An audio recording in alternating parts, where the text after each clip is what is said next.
ఆదికాండం 14వ అధ్యాయం 20వ వచనం చూద్దాం. ఆదికాండం 14వ అధ్యాయం 20వ వచనంలో, నీ శత్రువులను నీ చేతికి అప్పగించిన స్తుతింపబడునుగాక అని చెప్పాను. చెప్పి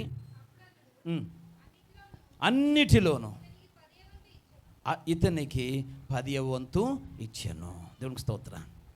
పిల్లరా, ఇక్కడ అబ్రహాము యాజకుడైనటువంటి మెల్కీషెదకుతో మాట్లాడుతున్నప్పుడు అబ్రహాము తనకున్నటువంటి యావత్ అంతలో ప్రతి దాంట్లో కూడా దేవుడికి ఏమి ఇచ్చాడంట?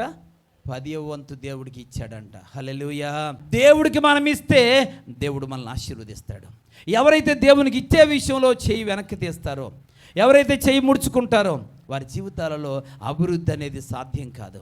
నీ జీవితంలో నువ్వు అభివృద్ధి చెందాలి అనంటే, అంతకంతకు ఉన్నతమైన స్థాయిలో రావాలి అనంటే దేవునికి నీవు ఇచ్చే వ్యక్తిగా ఉండాలి. చెప్పండి, దేవునికి ఇచ్చే వ్యక్తిగా ఉండాలి. అబ్రహాము రెండంతలుగా ఆశీర్వదించబడ్డానికి అతడు చేసిన చివరి పని ఏంటంటే దేవునికి ఇచ్చేవాడిగా ఉన్నాడు.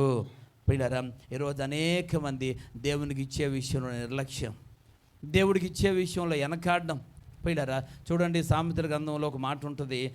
11వ అధ్యాయం 24వ వచనంలో, సామెతల గ్రంథం 11వ అధ్యాయం 24వ వచనాన్ని చూస్తే,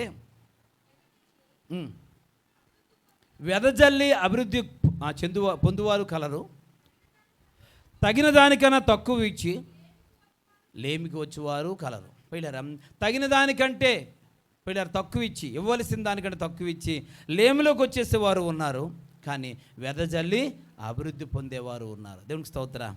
నీ చేతులు బలపరచబడాలి అనంటే, నీ జీవితంలో నువ్వు కొదవలేని వ్యక్తిగా నువ్వు బ్రతకాలి, జీవించాలి అనంటే దేవునికి నువ్వు ఇచ్చే వ్యక్తిగా ఉండాల్సిన అవసరం ఉంది. పిల్లరా, ఈరోజు అనేక మంది చేతులు ముడుచుకునే వారిగా ఉన్నారు. అనేక మంది ఇవ్వాల్సిన అవసరం లేదన్నట్లుగా భావిస్తూ ఉన్నారు. పిల్లరా, వాక్యం చెప్తా ఉంది, ఎవరమైనా కానీ మనం దేవునికి ఇవ్వకపోతే దేవుని దృష్టిలో మనం ఎవరమో తెలుసా? దేవుడు ఒకసారి ఈ దేవునికి ఇవ్వాల్సిన వాటిని ఇవ్వకపోతే వాళ్ళని ఏమన్నాడు తెలుసా? మలాకీ గ్రంథం 3వ అధ్యాయం 8వ వచనంలో, మలాకీ గ్రంథం 3వ అధ్యాయం 8వ వచనంలో, మానవుడు దేవుని యొద్ద దొంగిలినా, ఇదిగో మీరు నా యొద్ద దొంగిలితిరి. దేని విషయంలో మీ యొద్ద మేము దొంగిలితమని అందరూ మీరందరూ 10వ భాగమును ప్రతిష్ఠిత అర్పణలను మీరు దొంగిలించారు, మీరు దొంగలు అంటున్నాడు. దేవునికి స్తోత్రం. ఏమండి, ఎవరన్నా మనం దొంగలు అంటే ఒప్పుకుంటామా? చెప్పండి. మీరు దొంగలు అంటే వెంటనే మనం చాలా కోపం వచ్చేద్ది మనకి. నేను ఎక్కడ దొంగతనం చేశానో చూపించకపోతే ఇప్పుడు ఊరుకునే పని లేదంటాం మనం. ఇప్పుడు దేవుడు అంటున్నాడు కదా, మీరు ఎవరు చెప్పాలా? దొంగలంట. దేవునికి స్తోత్రం. హల్లెలూయా. దొంగలుగా అంటే ఏ విషయంలో మీరు దొంగిలితమి, మేము ఏ విషయంలో దొంగలం మేము అని మీరు అంటారు. అక్కడ ఏమన్నాడు? దేవునికి 10వ భాగం ఇచ్చుటలో, ప్రతిష్ఠిత అర్పణలు దేవుడికి ఇవ్వడంలో మీరెవరు? దొంగలు, కొందరు గజ దొంగలు. దేవునికి స్తోత్రం. హల్లెలూయా. కానుకలు ఇస్తారు కానీ దశమ భాగాలు ఎవరు? 10వ భాగము దేవుని మందిరానికి తీసుకొని రావాలా?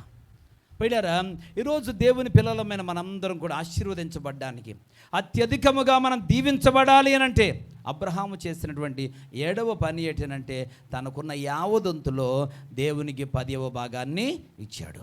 ప్రతిష్ఠిత అర్పణలు దేవుడికి ఇవ్వాలా? హల్లెలూయా. అంటే దేవునికి ఇవ్వడం ద్వారా మనం సమృద్ధి పొందుకుంటాం, ఆశీర్వదించబడతాం, పిల్లలు అత్యధికంగా దీవించబడతాం. ఈనాటి దినాలు అనేక మంది, గతించిన దినాల్లో కొందరు ఇవ్వగలిగిన వారు, ఇచ్చే అలవాటు ఉన్నవారు కూడా రాను కాలక్రమేణా మరి ఏ ఆత్మ వాళ్ళలో పనిచేస్తుందో తెలియదు కానీ, లేక ఏ మనుషులు వారికి సలహా సూచనలు ఇస్తున్నారో తెలియదు కానీ, ఏ భ్రమలలో వారు ఉంటున్నారో తెలియదు కానీ అనేక మంది దేవుని యొక్క భాగమును దొంగిలించేవారిగా ఉంటున్నారు. నేను ప్రత్యేకంగా మీకు చెప్తున్న మాట, మీరు అభివృద్ధి చెందడానికి ఒక ప్రాముఖ్యమైనటువంటి అంశము నువ్వు దేవునికి ఇవ్వటం. హల్లెలూయా. నువ్వు దేవునికి ఇచ్చే వ్యక్తిగా ఉండాలి. నీ చేతులు దేవుని కొరకు చాచే చేతులుగా ఉండాలి. దేవుడు నిన్ను సమృద్ధితో నింపి ఆశీర్వదిస్తాడు.